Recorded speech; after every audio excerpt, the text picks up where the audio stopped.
Welcome, guys, into our ESPN FC Facebook Live, fresh off that thrilling match between France and Argentina. 7 goals. Shaka Hislop is here with me to look back at it. Plus, he'll be taking some of your questions. So, guys, send them in because we know there's plenty of questions surrounding a certain Argentina. But we're going to get to them in a bit. Shaka, so the big question.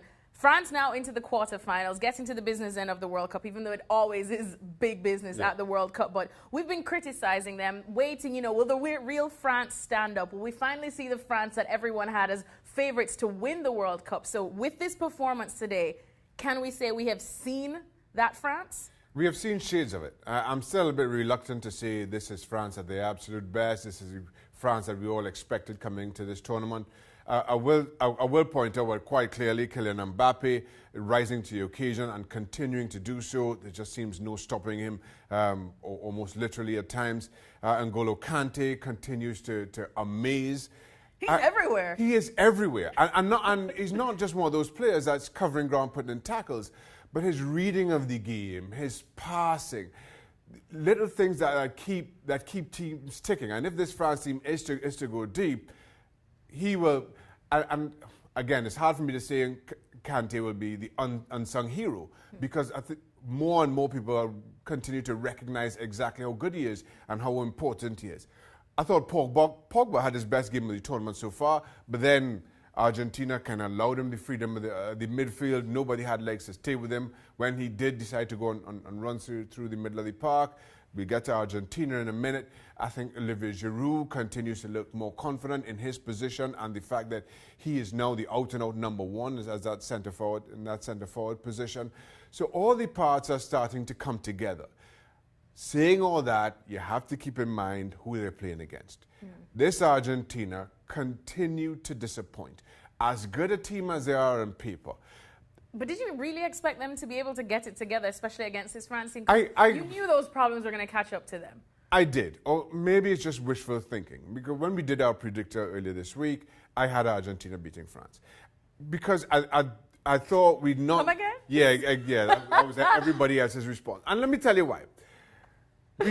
France had given us nothing to really, hope for, that they were going to be good, or as good as we expect. Neither did Argentina. But you see the reaction post the Nigeria game, where you started to feel, all right, now this team is unified. After the meltdown against Croatia, and all the in-dressing room squabbling and arguing and fighting and everything else that had been reported, you saw a team that looked unified. Unified, okay, it was a late goal, it was an unlikely source, Rojo with his right foot of all things. But you saw miracles happen. And sometimes, and how many times have we sat here at the end of big games or big tournaments where it's just something unlikely happens to a team that kind of brings them together and they respond. And now I just felt that you'd get the response. I felt that this team now realized, listen, we have to rally around Lionel Messi. We have to support him however we can. We're not listening to Sampaoli anymore, right? He's got a ticket to come in and watch a game, that's about it. And then they come out against France, and it seemed as though nobody in Argentina, not just on this Argentina team, but nobody in the whole of Argentina knows that Mbappe is quick. You have absolutely no game plan to play against his pace. You, as I mentioned earlier, you allow the likes of Paul Pogba to pick up the ball. But what would you do? Maybe is it just that the players aren't good enough? Because you did in one of our hits just mention that they're quite old, and to run against a 19-year-old that's absolutely on fire. And that's fine. But you can't leave Kylian Mbappe one-on-one. And you've got one has got to go to him. Somebody has got to cover. Now Olivier Giroud is not going to run by you. So when the ball is in France's half or deep or whatever it may be, have one midfielder go, one defender come around and cover. And play for that long push and double team him in that regard, right? Double team in respect of him getting by one defender. Allow Olivier Giroud a little bit of space. You can go one-on-one with him because he's not going to beat, either Otamendi or Rojo for pace, or shouldn't. So that's how you play Kylian Mbappe. But everybody, and the amazing thing for me is, as I watch this Argentina team, and especially at 1-0, this is just before the Di Maria goal, or before the, no, I can't remember which one was the first goal. Was it Di Maria was the first goal, or the corner? No, Di Maria is the second one. Okay, so just before the first goal, I'm looking at Argentina and how they line up against France. And whenever they get up around the box, everybody comes flying past. Lionel Messi, top of the box or whatever he may be, but there's absolutely no reason for your wing-backs to be going past Lionel Messi. There's absolutely no reason, to, as I mentioned, for any of your midfielders who are 30, 32, and 34 years old between them to be going past Lionel Messi. Because all of a sudden now it breaks down. You know, it's fine to do that if you've got the pace, but you don't. France have all the pace. Just be a little bit more disciplined. Sit 10 yards deeper. You don't have to go by him. I called it kamikaze defending. Rojo and there's another thing, and as critical as we are of both Rojo and Otamendi for their respective clubs, they play for Manchester United and Manchester City respectively. Now, they aren't great for those clubs, fine.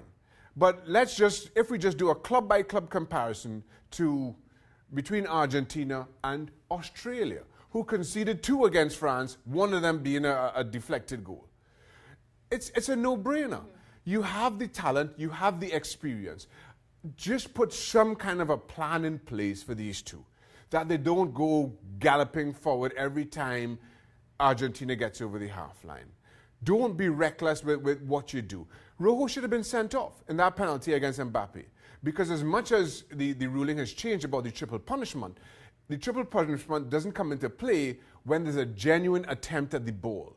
Nobody can convince me that Rojo on Mbappe was a genuine attempt at the ball. It was a genuine attempt to stop Mbappe. So as the law is currently written, that should have been a red card.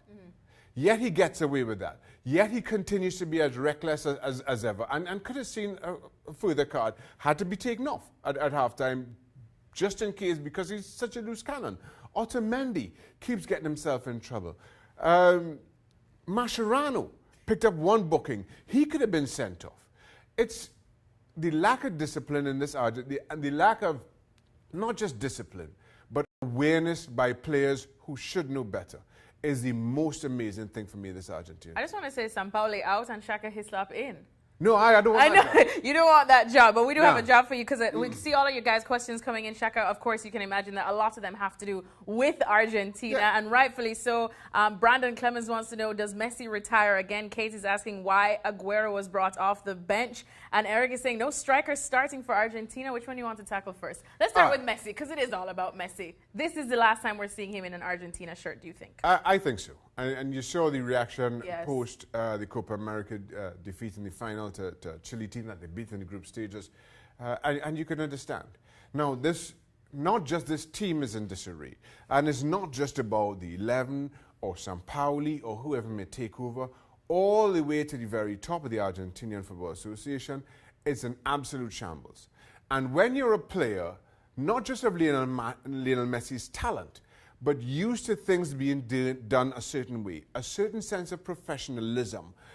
When you play at clubs that like Barcelona, everybody from the guy or lady who's cutting the grass to the guy or lady serving the post-training meals, there's a sense of professionalism and a sense of pride that goes into every single job. Yet you look at Argentina, and now, admittedly, I'm looking in from the outside. You don't get that feeling about anything in Argentinian national team setup. And as a result... It's a hot mess. It's been a hot mess. So just out of professional pride, you want to step down.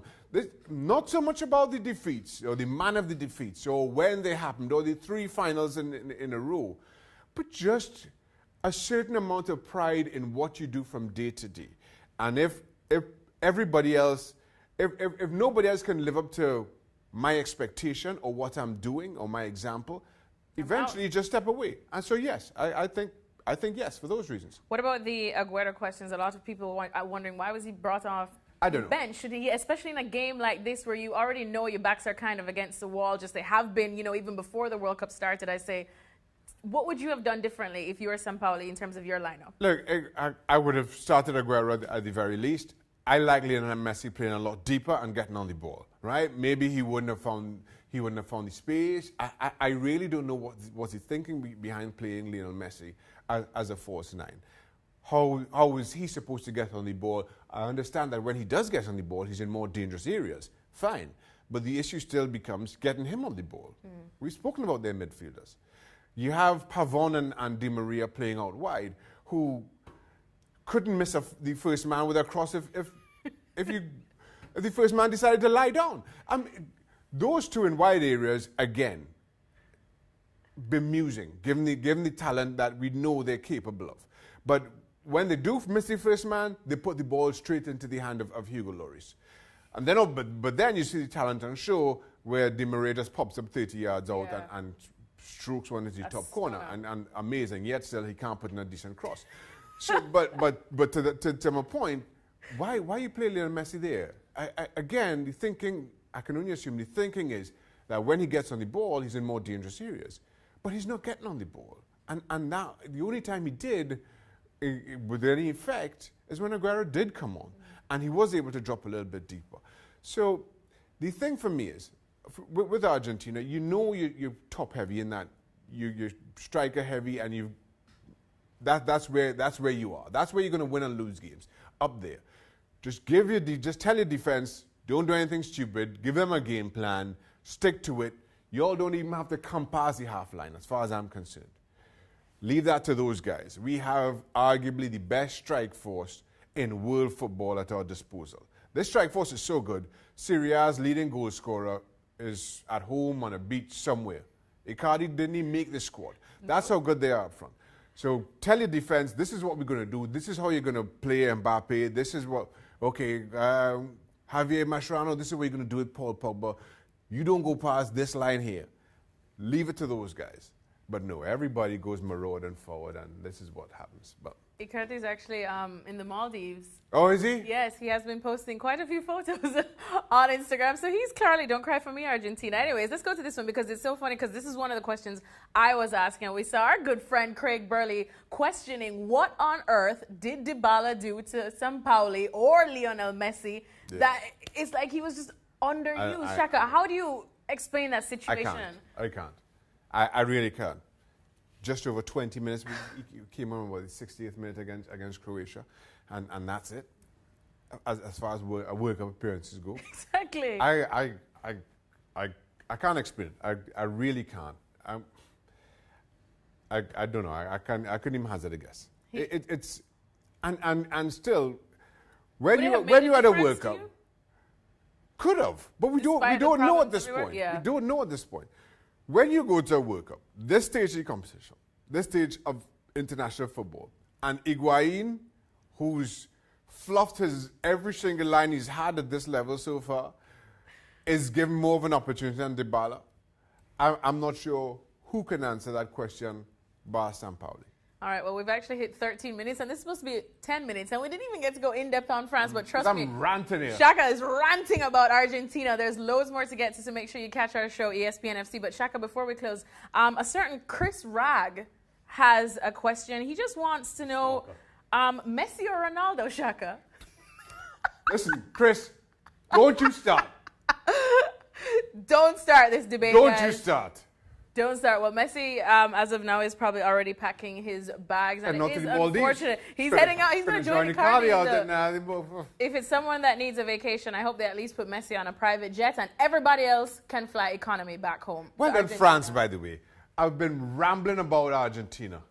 Well done, France. Well done, France, Shaka Hislop says. All right, so France through to the quarterfinals. Thank you guys so much for all of your questions. We'll be doing a couple more Facebook Lives. Hopefully get Shaka back so he can rant about somebody and something else. But in the meantime, make sure to catch ESPN FC. Our show is on later on ESPN+, and we'll be looking back at everything from the World Cup action today.